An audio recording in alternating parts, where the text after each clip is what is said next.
Welcome back to my channel Gyanpath academy 5. तर आजच्या व्हिडिओमध्ये आपण TETचा सिलेबस डिस्कस करणार आहोत. सो बेसिकली तुम्हाला जर डाऊट असेल की TETचा पेपर हा नेमका कोण देऊ शकतं, तर यामध्ये पेपर 1 आणि पेपर 2 असे दोन वेगळे पेपर होतात.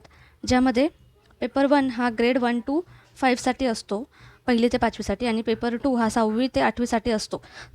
तर ज्याने DED हे केलं आहे तो 1ली ते 5वीचा पेपर देऊ शकतो, आणि ज्याने BEd केलं आहे तो 6वी ते 8वी पेपर 2 देऊ शकतो. ओके.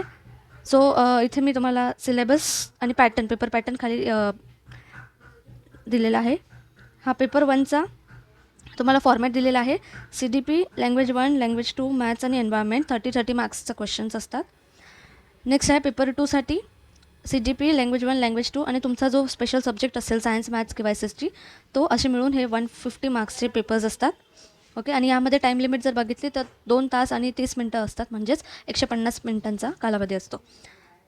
आणि इथं खाली मी सिलेबस देखील अटॅच केलेला आहे. तुम्ही व्हिडिओ पॉज करून सिलेबस आरामात रीड करू शकता. तुम्हाला जर आजचा व्हिडिओ आवडला असेल तर लाईक, शेअर, सबस्क्राईब नक्कीच करा. आणि नेक्स्ट व्हिडिओ हा फॉर्म कसा फिल केला जातो TETचा त्यावर असणार आहे. सो लवकरात लवकर लाईक, शेअर, सबस्क्राईब करून सबस्क्रायबर्स वाढवा, जेणेकरून मी नेक्स्ट व्हिडिओ तुमच्यासाठी आणेल. थँक्यू.